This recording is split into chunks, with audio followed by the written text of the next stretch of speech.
Welcome to Tanakh Talk Live. Thank you for joining us again for yet another episode of Rabbi Michael Skobac, a rabbi cross-examines the New Testament. Welcome to episode 7. Please go to his website, Outreach Judaism. I'm sorry, Jews for Judaism. I'm going to get this right one of these days, I promise. JewsForJudaism.ca. You need to go there. Check out all of his resources. This rabbi is amazing, just completely loaded with knowledge and information. And I'm so excited to have him on the show once again. Thank you for tuning in. And without further ado, I'm going to get this screen off of my screen so I can see what I'm doing. Okay, there we go. All right. And there we have it. Rabbi, my. How was your week, sir? It's been crazy. You know, they say that Passover rabbis is like tax season for accountants. It's been very busy and hectic. Gotcha. I totally understand that. And I hate to throw this out there, but I still remember what I told you. My dad is a Messianic rabbi, and they can be slow throughout the year, but right around Pesach, right around Passover time, it's like, man. And what's really interesting is because everybody's trying to find a place to celebrate Pesach, regardless of their denomination, regardless of where they stand. It's like my dad was like, "Woohoo! Hashem is sending more people." I'm like, no, it's a holiday. Sorry, well, I mean no disrespect, but I'm just saying I totally see what you're saying. Hashem sent me someone this week that was a gift. It's a woman. Where I live in Canada, who's been in the church for 30 years, and she's approaching 90 years of age. And she just got in touch with me recently, and she is just raring to go. She is full speed ahead, wanting to immerse herself in her Jewishness.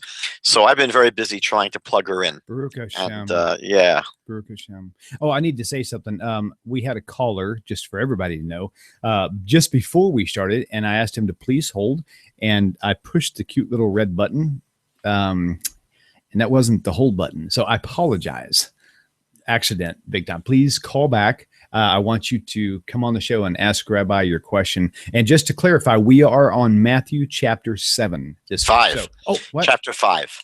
Oh, no, this is episode 7. Man, I am so... My mind, I'm sorry, is still on the boat dock putting ceiling planks up on the ceiling.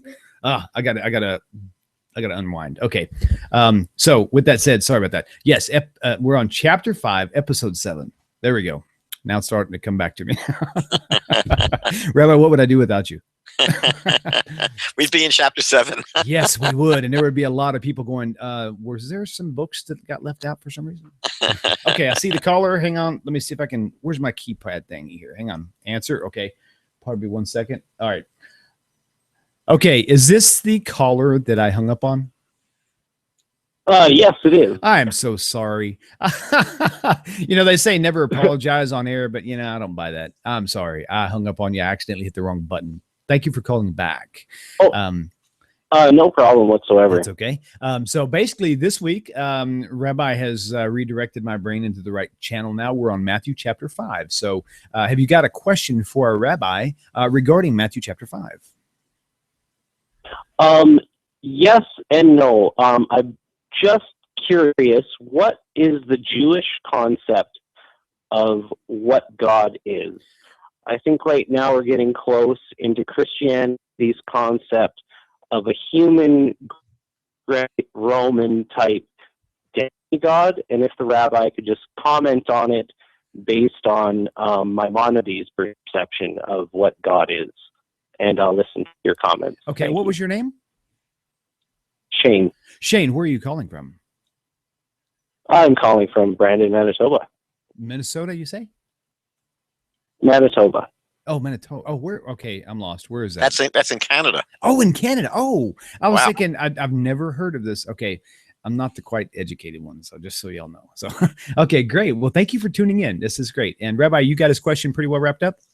Well, that's an hour's discussion, but I'll try and make it brief. It's interesting that when God tells Moses to go to Pharaoh and tell Pharaoh, let my people go, and Moses has to tell the Jewish people the same thing. He tells the people of Israel that we're out of here. You know, you've been slaves for over 200 years, and God's taking you out.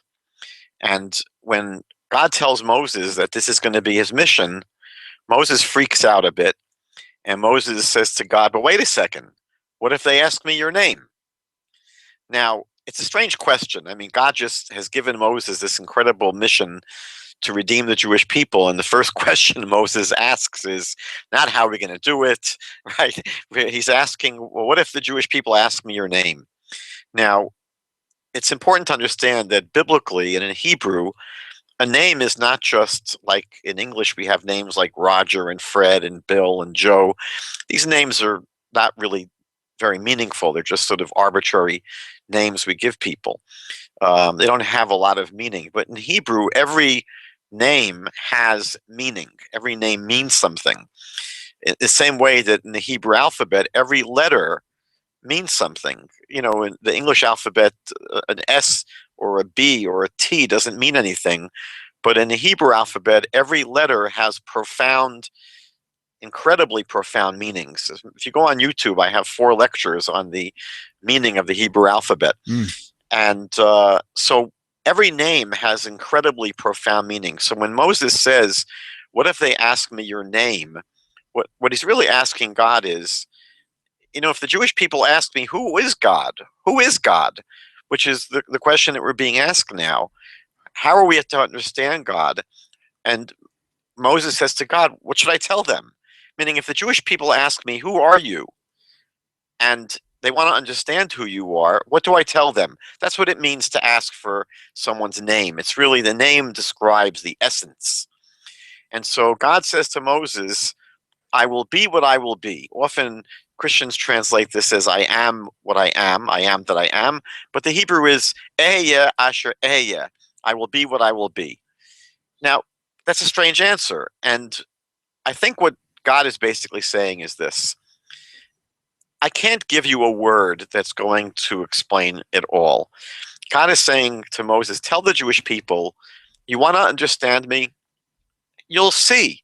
You will experience me on the stage of history. You'll walk with me. And through your experience of me, you will come to know who I am. And it's one of the reasons why Passover for Jews is such an incredibly important holiday, because there are many reasons. I'm going to just focus on one. For Jews, Passover is the foundation of our faith in God, meaning that we know God as a people because we literally experienced him in history.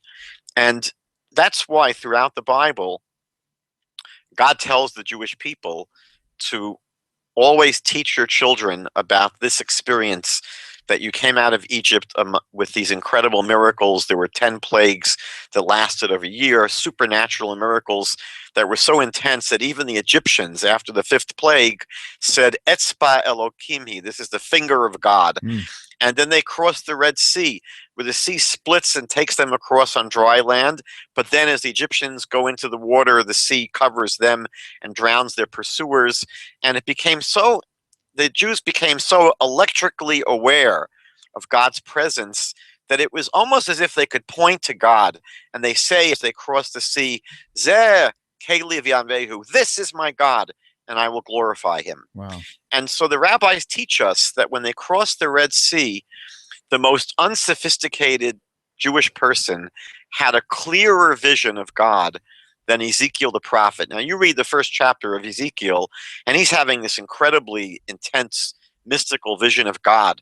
And the rabbis teach us that that didn't compare to what the simplest Jew had as they crossed the Red Sea. They became acutely aware of God's reality.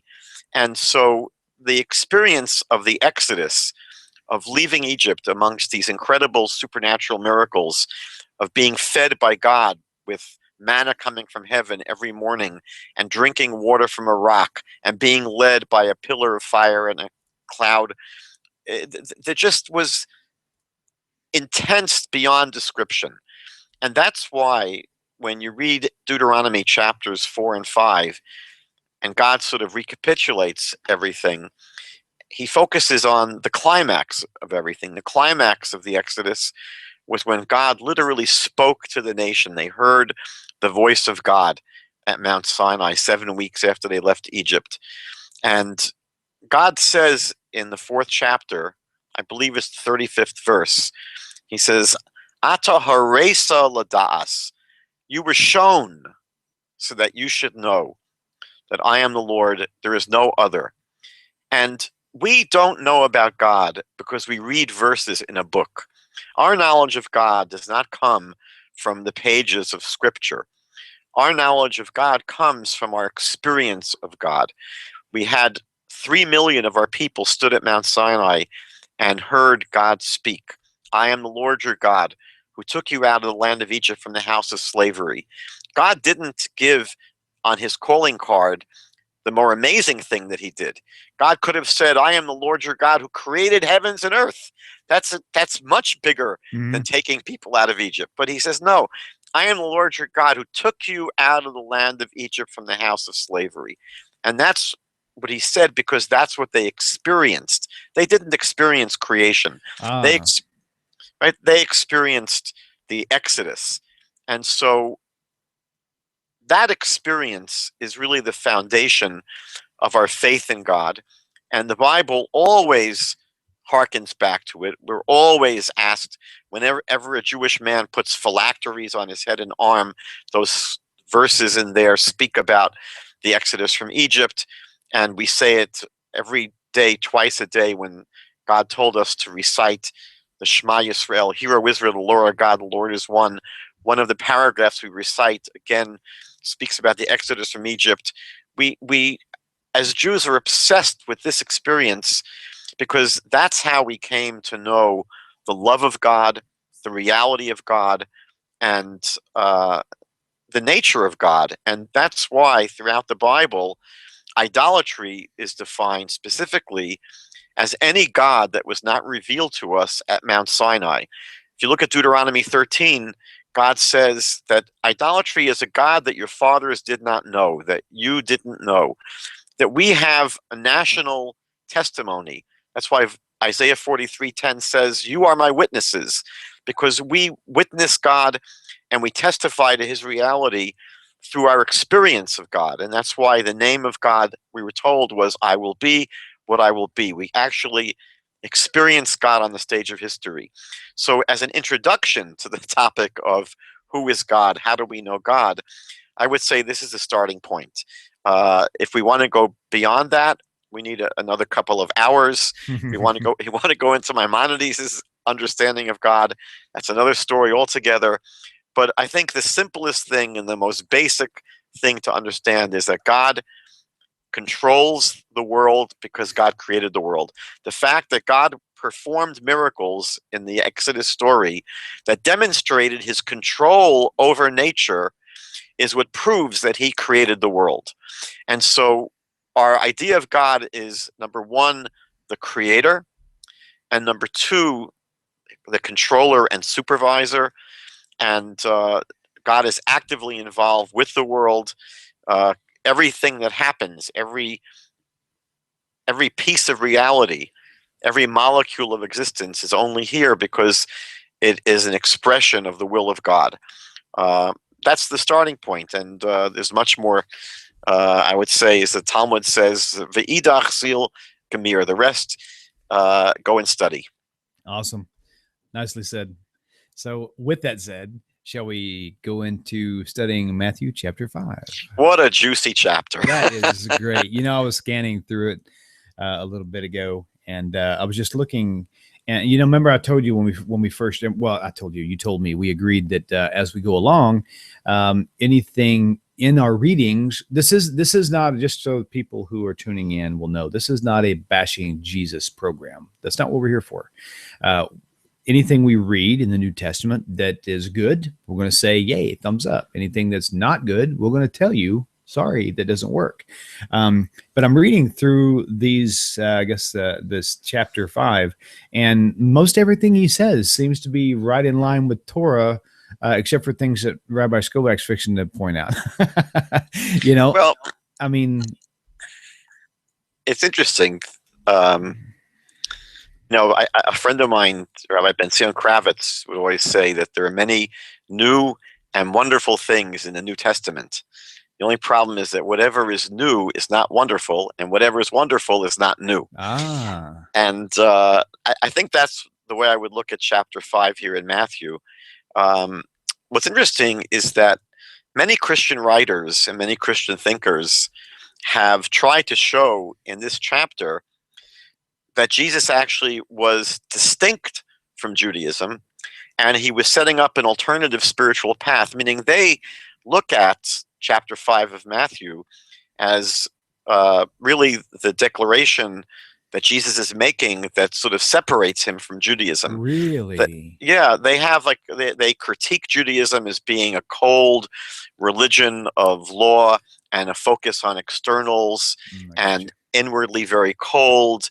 And they see Jesus here as bringing out the real spirit of the law and exemplifying really God's true intention. And so there are Christian writers who have looked at this chapter as an illustration of the distinctiveness of Jesus's message from Judaism and its break from Judaism. On the other hand, others have seen the exact opposite. They see Jesus here teaching as someone squarely within the Jewish tradition. So that's what I think we're going to end up having to analyze. Which one of these two approaches is more loyal, more corresponding to the text. One of the things that I find interesting about the beginning of chapter 5 is that just to ask the question, again, I can never creep into the mind of someone. I have a hard enough time understanding myself. But to understand the gospel writers, did they consciously model their narrative of Jesus after the life of Moses? Mm-hmm. For example, they both escape death as an infant, right? That Pharaoh wants to kill all the babies, and Moses very narrowly misses being killed, but he's saved by being floated down the Nile River. Jesus escapes the wrath of Herod, who wants to kill all the babies in order to make sure he kills Jesus. They both end up leaving Egypt. They both, as children, or as a little bit older than children, they both are immersed in water. Moses, as he goes down the Nile River, and Jesus as he's immersed into the Jordan River. They both end up going into the wilderness and wandering in the wilderness, Moses for 40 years, Jesus for 40 days. And they both ascend a mountain to reveal God's teachings. So, it seems as if you could say that there was an attempt to portray Jesus as a second Moses. And the question really is, again, is he revealing a new revelation, a new Torah, so to speak, that is different than Judaism and rejects the teachings of Judaism? Or is he teaching from within the Jewish tradition? And that is the question we'll have to try to work on tonight. And a question I would have would be, is all of this stuff that's going on, is it something that is shared in the minds of the other Gospels and with Paul? I mean, it seems like with something so dynamic that they would all know about the story. It'd be on CNN. I mean, everybody be, sending tweets on their BlackBerry. Everybody would know about something so amazing. Would you agree? Yeah, and I think that, part of our challenge here is going to be to really, as we work through the entire New Testament, make sure that we are mindful of the other writings, right? We're studying Matthew now, but you can't take Matthew in isolation. As a matter of fact, it's interesting that in Luke's version of this chapter, I think it's Luke chapter 6, this sermon that's called in Matthew the Sermon on the Mount, in Luke it takes place not on a hill or a mountain, it takes place on the plain down below. So we do find variations between the Gospels and all over the place, and even here when it comes to the sermon that Jesus will be giving, there are textual differences between Matthew and Luke, and there's even these details about where it takes place. just wanted to raise one more question in terms of what you just mentioned. Sure. And this is a persistent question that we need to just keep in mind throughout our studying of the Gospels, which is, did the writers accurately communicate what Jesus thought, or did they sometimes put words into his mouth from their own perspective? Right. I kind of believe that too. Can I insert a thought? Yeah. That's probably right in line with what you're talking about. So many times I pondered about when Jesus, was asking his disciples, "Who do you say that I am?" And they said, some said this, some said that, some say, I don't want to be jokingly about this. I'll be serious. And then he looked at Peter and said, "But who do you say that I am?" Right. And then that's when he calls him out. And then in my mind, as I'm reading this for the 100th time, I'm thinking there's something else happened here. I don't know if maybe Jesus considered this option. Maybe Jesus himself was like wondering if that's what he thought too. And it's like waiting for someone to say it so that he can confirm maybe his own suspicions. Maybe I am the Messiah. Maybe Jesus wasn't certain to begin with. Maybe the thought never entered his mind until they put it in his mind. Maybe it never happened at all until later on, 30, 40 years after Paul. Yeah, that's a question that's really open for speculation. You have a whole range of theories in terms of Jesus and how he understood himself. Did he ever really claim to be the Messiah? If he did, when did he make the claim? How did he understand that idea? These are questions that are so pregnant because a lot rides on them. So yeah, we have to keep all those questions in mind. And the truth is that Christian scholars, that's their bread and butter, trying to really analyze and answer all these questions. Right. So we could actually easily spend a lot of time going through each verse in this chapter. Would really take us more than a month or two to cover it. So I'm going to try and really streamline our study tonight. I just point out for people that want to check the references here that there's been a lot of work to try to find parallels and sources for this chapter in both the Hebrew scriptures and the rabbinic writings. That can be a project that you could really spend a lot of time on. So the first several verses here in Matthew chapter 5 really seem to be reflecting the beginning of Isaiah chapter 61. And we're not going to read that together, but I would just throw that out as a reference for anyone studying Matthew chapter 5. If you look at verses 2 and 3, even 4, you'll see that these are themes that Isaiah really speaks about beautifully in the first 3 verses of chapter 61. Okay. In verse 5 in Matthew, we're told the gentle are blessed, or the meek are blessed, for they will inherit the earth. Right. That's right out of Psalm 37, verse 11, which says the humble will inherit the earth and will enjoy abundant prosperity.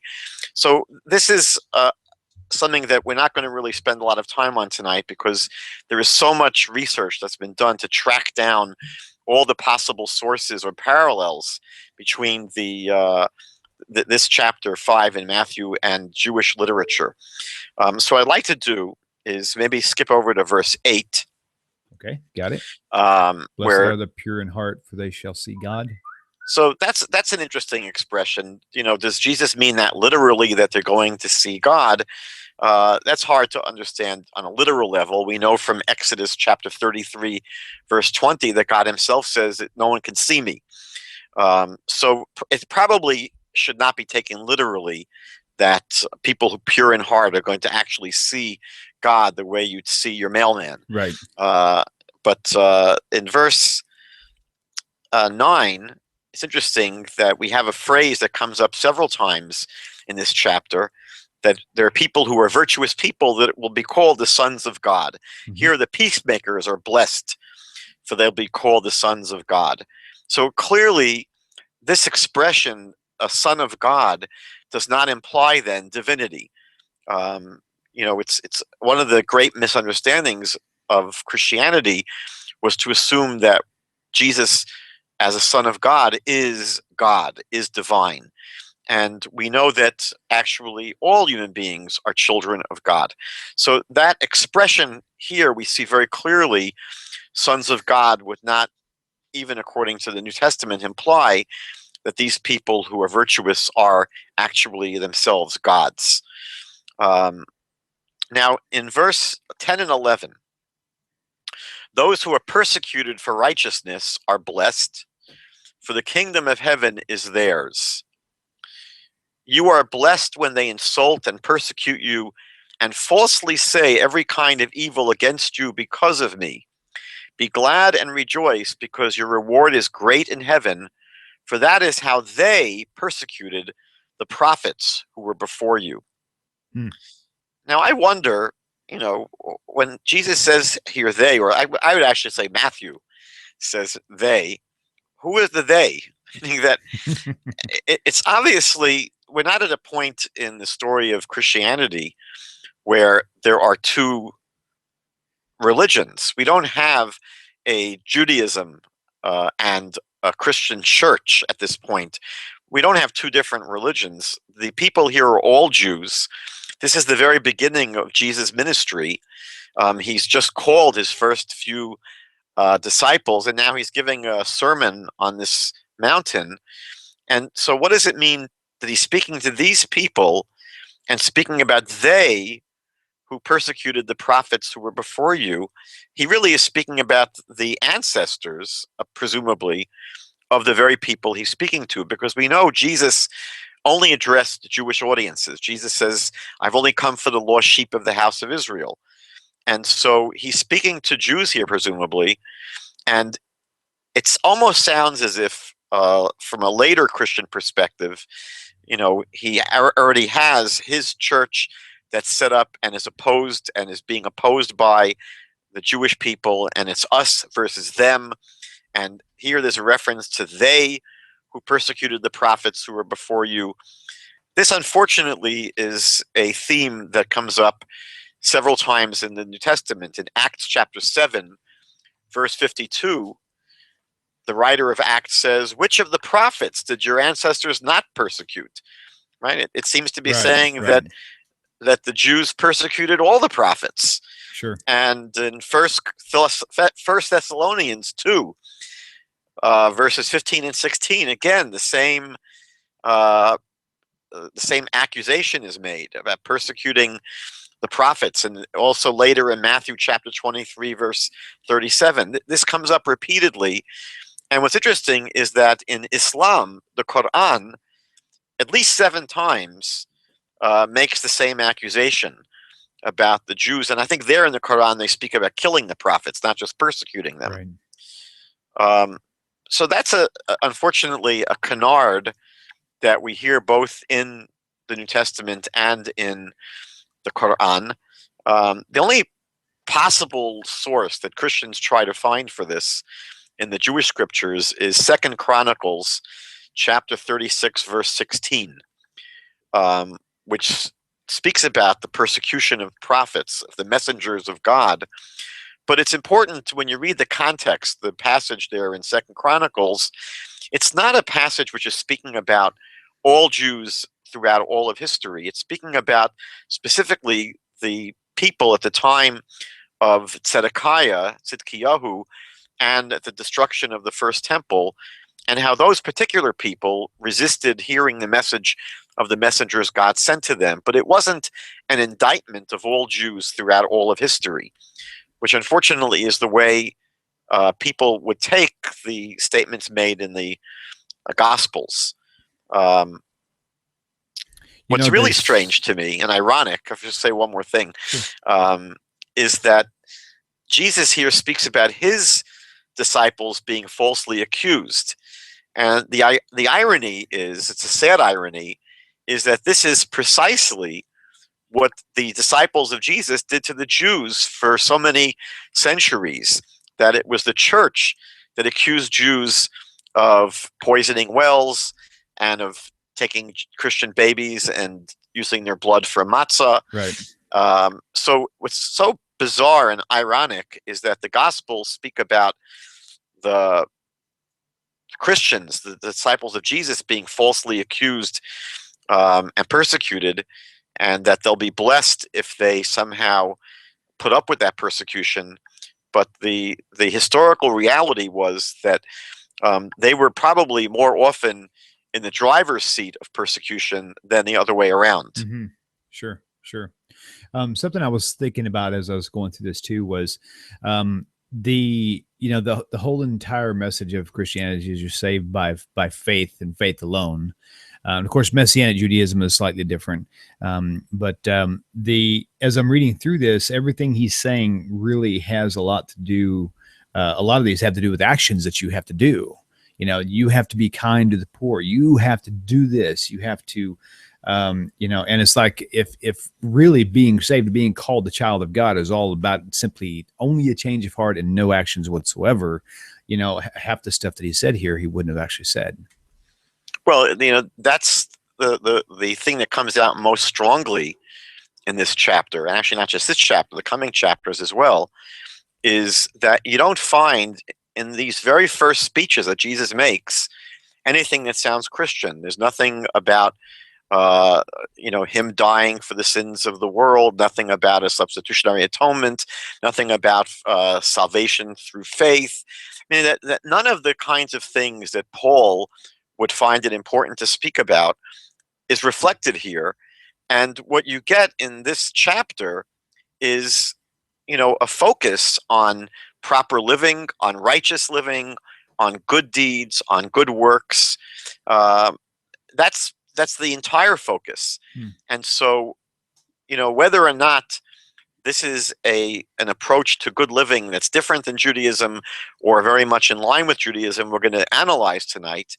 But one thing is clear, is that what's not here is really what became the major message of Christian theology, which was really to, in many ways, negate, the focus on works righteousness, and to place the focus on righteousness through faith in the atonement of Jesus's death. So that central Christian message is simply not here, and that's a good point that you're making. I just wanted to point out something cute. This is not that important to us tonight, but it's just I found it cute that in verse 13, Jesus speaks to his disciples that they are the salt of the earth, and then he has a passage that's not that easy to figure out. He says, "But if the salt should lose its taste, how can it be made salty? It's it's no longer good for anything, but to be thrown out and trampled on by men." Now, in the Talmud, there's actually in Tractate Bechorot, some people call it Bechoros, 8b, there's a very cute series of stories where the wise men of Athens were debating with the great rabbis, the great sages. And in one of these stories, the wise men of Athens ask Rabbi Yehoshua this very question. They ask him, when salt spoils, what do you salt it with? What do you use to preserve it with? And his response was, well, you use the afterbirth of a mule. So Wow. They wanted to know when salt spoils, what do you salt it with? What do you preserve it with? He answers them with the afterbirth of a mule. Now we know that mules are sterile. They don't give birth. And they say to him, but mules don't have an afterbirth, right? They don't give birth. And he says, true. And salt doesn't spoil. Uh-huh. So now it's a cute story. And the truth is that if we had lots of time, I could share some beautiful interpretations of the story, because over the course of the last 2,000 years, many Jewish sages have tried to explain, what is the meaning, what's the teaching here. But I just wanted to share that what you'll find when you're going through, especially this chapter of Matthew, is that there are tremendous parallels between the expressions of Jesus here and what was very current and popular among the rabbinic sages of the time. Now, in verse 14 to 16, something strange happens. Jesus says to his disciples, "You are the light of the world." It's interesting that that's what Isaiah speaks about the Jewish people, that we Sure. are or olam, that we're a light to the nations, a light to the world. And Jesus says that a city situated on a hill cannot be hidden. No one lights a lamp and puts it under a basket. You don't hide the light, but rather you put it on a lampstand, and it gives light for all who are in the house. So Jesus says in verse 16, in the same way, let your light shine before men, so that they may see your good works and give glory to your Father in heaven. There's good works again, too. Yeah, now, there's a lot here. I mean, one thing that to me popped out was that in the very next chapter of Matthew, chapter 6, verse 1, he seems to sort of contradict this when he says, beware of practicing your righteousness before other people in order to be seen by them, for then you will have no reward from your Father who is in heaven. I have a different, it's a slightly different translation. Basically, let me rephrase it to make most sense to a lot of our listeners. The way I see it on my screen: take heed that you do not do your tzedakah, if you will. You're giving, don't advertise, hey, I just gave $10,000 to the shul. Hey, look at me. I think that's kind of the way it was taught to me as the context of what that means. And I know you've got a different, better understanding of this that you're going to share with us. So. No, I'm perfectly accepting of the fact that there may be translation issues here. It's just that the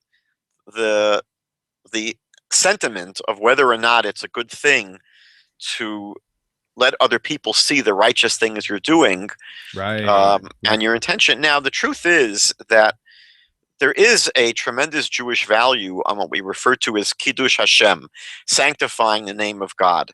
So throughout Jewish literature, you have the same tension, that on the one hand, we're not supposed to be showing off our good deeds as a way of bringing honor to ourselves.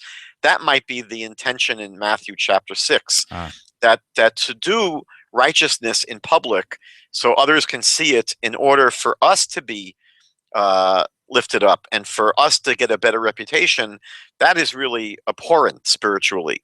But the idea that if we understand, because God says to us as the Jewish people, we are to be God's witnesses and a light to the nations and teachers of the nations, well, that is a public activity. And so when Isaiah says that one day the world will come to your light, there has to be some light for them to see. Right. So this is not something that is ultimately, I think, an internal contradiction if we understand the motivation either of bringing honor to yourself or bringing honor to God. But the second point, which you raised, is the focus here on good works. Gotcha. Now here, I would say Jesus is very consistent with his brother James. I mean, it's interesting that so many Christians are not really aware of the fact that Jesus had any brothers. And certainly James has been probably the most obscured person in all of Christian history. Even his book in the New Testament, the Epistle of James, so many people don't realize that it was written by the brother of Jesus. And Martin Luther himself really was not fond of this letter. He wanted to really remove it from the... I was going to say that's probably also the least read book in all of Christianity, and definitely the least advertised for sure. Yeah, For the very I reason. think that Martin Luther called it the straw epistle, the epistle of straw.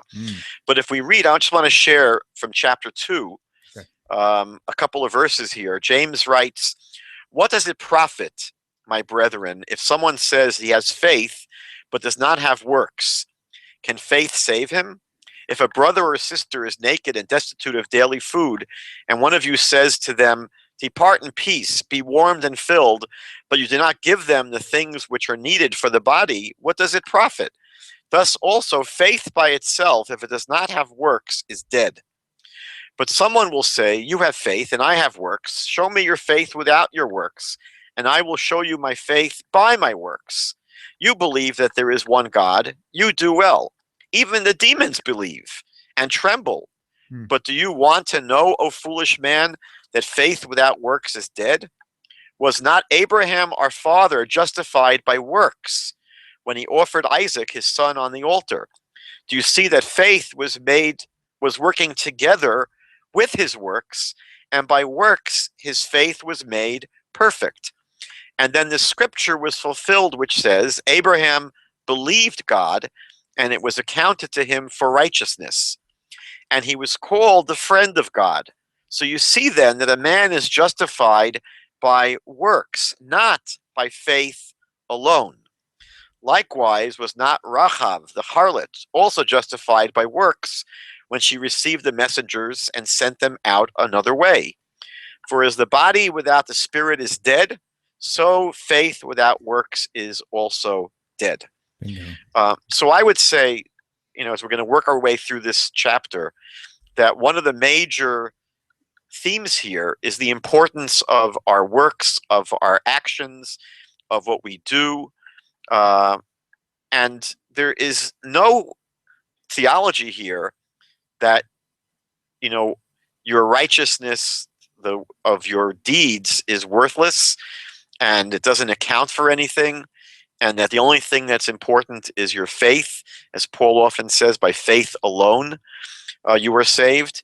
So I think that this chapter becomes part of what I would see as a real contrary perspective to what Paul says. Sure. It's a very un-Pauline chapter. We see, for example, later on, we'll get to Matthew 19, where the young man comes to Jesus and says, what do I need to do to have eternal life? Right? He doesn't say, believe in me. He says, why do you call me good? There's only one good, and that's God. And if you want eternal life, he says, do the commandments. Wow. Keep the commandments. And now we have probably the most well-known part of chapter 5, where Jesus says, don't assume that I came to destroy the law or the prophets. Yep. I did not come to destroy them, but to fulfill. For I assure you, until heaven and earth pass away, not the smallest letter or one stroke of a letter will pass from the law until all things are accomplished. Therefore, whoever breaks one of the least of these commandments and teaches people to do so will be called least in the kingdom of heaven. But whoever practices and teaches these commands will be called great in the kingdom of heaven. For I tell you, unless your righteousness surpasses that of the scribes and Pharisees, you will never enter the kingdom of heaven. So there's no, to me, it's amazing. This is the one place, and to be truthful, Rabbi, this is the one of the handfuls of areas of text that actually led me out of Christianity into what's called Messianic Judaism, because here he's very, very. First, he gives us two time markers of not just one, but two, just in case you misunderstood the first one. Until heaven and earth pass away is one of the things. If you look outside, it's still here. And so that was really monumental in my walk. And Baruch Hashem, thank you for that, for seeing that. And thank you for his teaching, being that I was raised up Christian. And so all throughout this area, Rabbi, this is just amazing. It completely, for lack of better terms, it really completely destroys Christian theology. Well, what it does really run head into is the idea that Jesus did away with the Torah, and that the Torah was replaced by faith in Jesus. There are so many places in the Christian scriptures themselves where you just see that that's not the case. I'll just give one example. There are so many. One example would be the first debate, the first argument really within Christian history, which was in the 15th chapter in the book of Acts, where they're discussing what are we going to do with all of these Gentile converts that Paul is bringing into the movement. Because until Paul he claimed that he was the apostle to the Gentiles, there really weren't lots of Gentiles that were coming into this group that was started by Jesus. And so this is a big question. What do we do with them? So there were those who were saying, among the followers of Jesus, among the Jewish followers of Jesus, look, if they want to join our group, they have to convert to Judaism by basically getting circumcised and agreeing to accept upon themselves the observance of all of the commandments.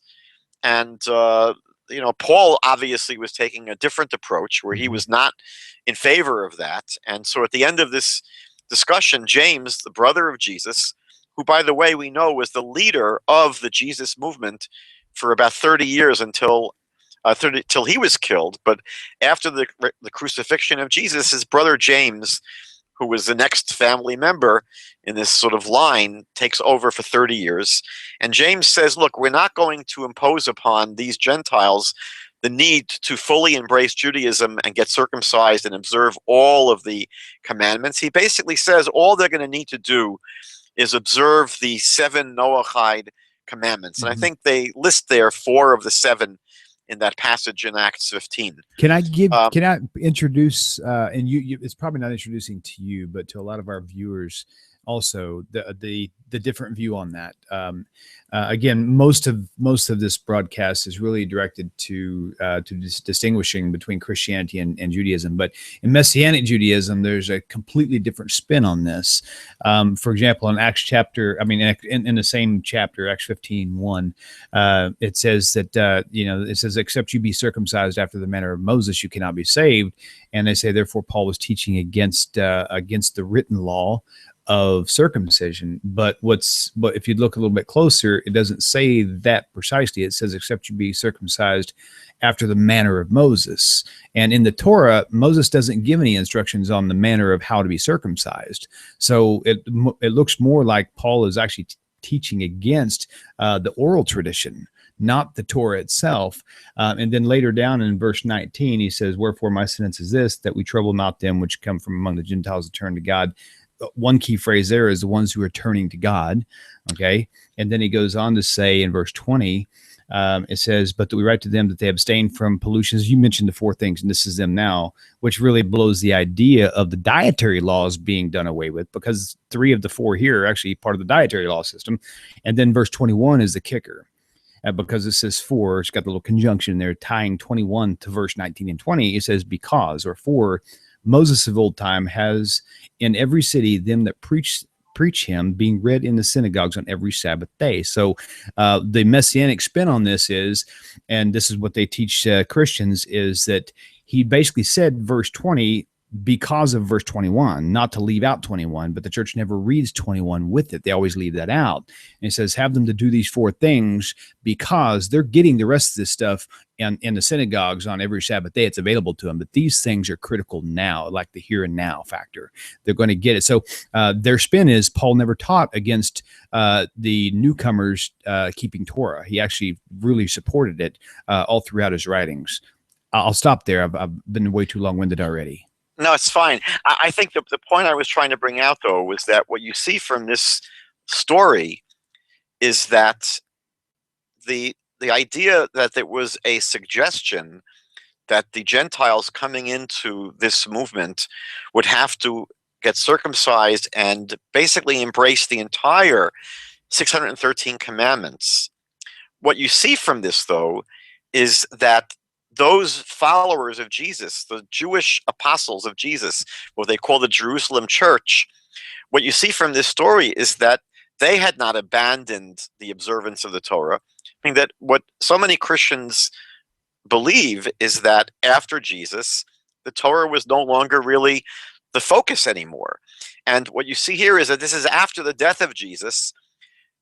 The apostles themselves, the Jerusalem church themselves, were obviously fully Torah observant, because if they weren't, there'd be no suggestion that these Gentiles that are coming into the movement now, that we should expect them to observe the Torah. Meaning that you see from the suggestion that this is what the Gentiles should do, that it's very clear that this is exactly what the followers of Jesus were doing.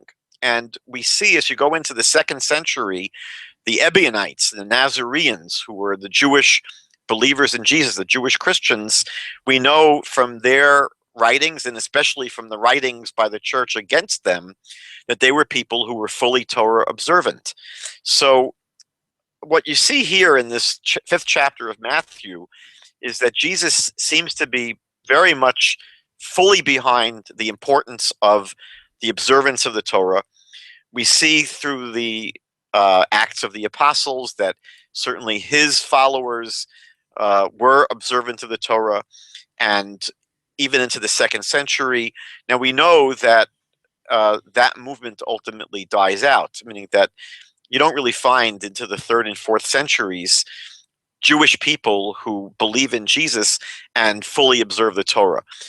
One of the great tragedies and sad things was that the growing and dominant Pauline church, the Gentile church, began persecuting these Jewish believers for their observance of the Torah, meaning that I think that we're going to end up later on debating about Paul himself. To me, it's very, very not clear that Paul himself was very that took the observance of the Torah that seriously. I know that in the Messianic movement, there's a sort of a teaching that Paul himself was pro-Torah and Torah observant, but we know from the writings of the Ebionites and the Nazarenes that they didn't trust Paul, and they accused him of being a heretic against the Torah itself. So we're not going to solve that mystery tonight. But the part that we are looking at tonight, though, is that it's clear from Jesus that the observance of the Torah is central, is vital, is incredibly important.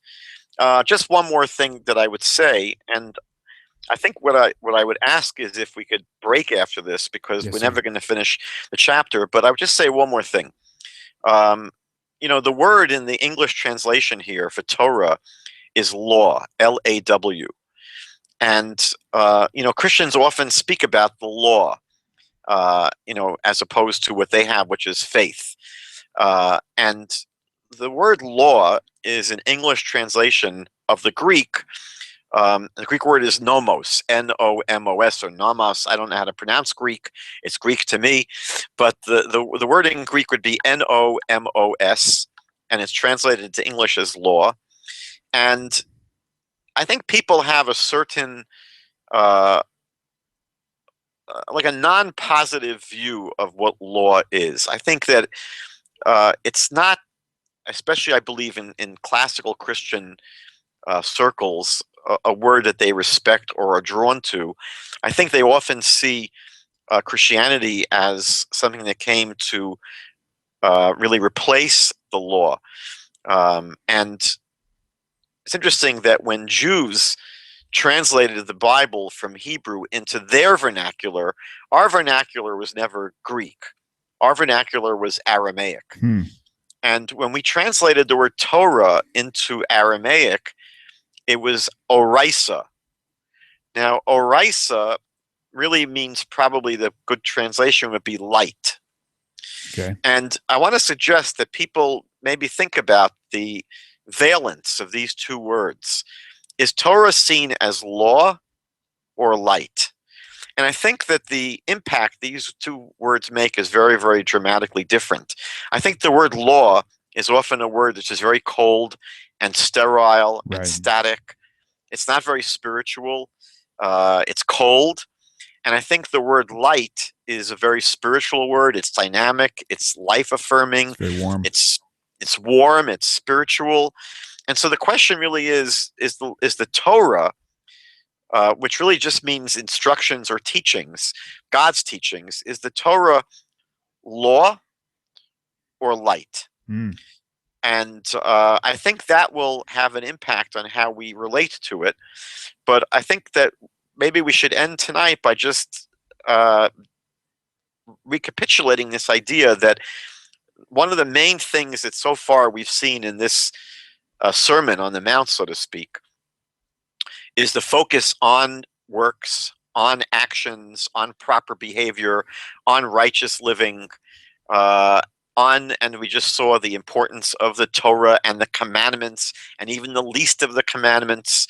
That seems to be a very, very strong message. And what we don't have here, and that's the other part, the flip side, we don't have what later became the major thrust of what we could call churchianity, which is salvation through faith alone. the replacement of Torah observance with faith in the death of Jesus. And obviously, the Messianic movement became somewhat of a corrective for this. And, I'd say that's one of the positive contributions of the Messianic movement, was to try to help the general Christian world really appreciate, a little bit more of what might have been going on 2,000 years. And I think that's for many reasons why, I always feel good when I see people, Jewish people especially, that were entangled in the church, sort of upgrade, Right. upgrade their experience, and are drawn to the Torah itself and drawn to Torah observance. And we see that the Messianic movement over the past 30 years has been increasingly becoming more Torah observant, hitting more in that direction, which I find to be a good development, because, as we know, the more people are attached to the Torah and to the true teachings of the Torah, the closer they are to the truth, and the closer they're ultimately going to come to the truth. So I want to, first of all, wish you and all of the viewers a redemptive Passover this year, a blessed Passover, a joyous Passover. And as we said at the beginning of the show, this is a time really to connect with, the foundation of our faith in God. Indeed. Rabbi, it's been a wonderful pleasure. Love seeing your smiling face, and just love listening to you talk. You're a great teacher. There's so many people who love and adore your just everything about you. And I likewise, I share that same feeling. Thank you so much for taking the time and dedication to meet with us. And thanks for tolerating my interruptions, if you will. You're not at all. You're great. And it's a pleasure. It's a pleasure being with you. Oh, that's awesome. Very, very good. My son is giving me a symbol. What, son? Oh, I think he was wanting to say bye. That's okay. Okay. Shalom, everybody. Be sure to visit. What?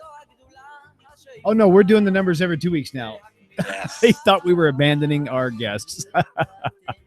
All right. So, okay, everybody, be sure I will get this right this time, because it's on the screen right now.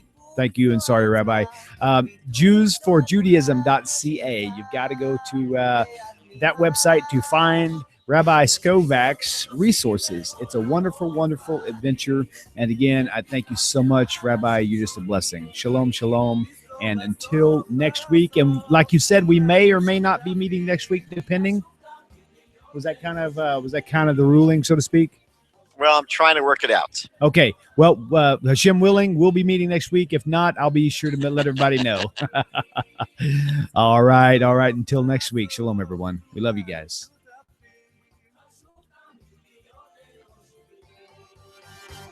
אני אתה, אתם תמיד כולם ביחד, חשוב מכל חשוב והכרחי להיות ביחד. דיבוק זו העוצמה, ויתור זו הגדולה, שאיפה והכמיהה.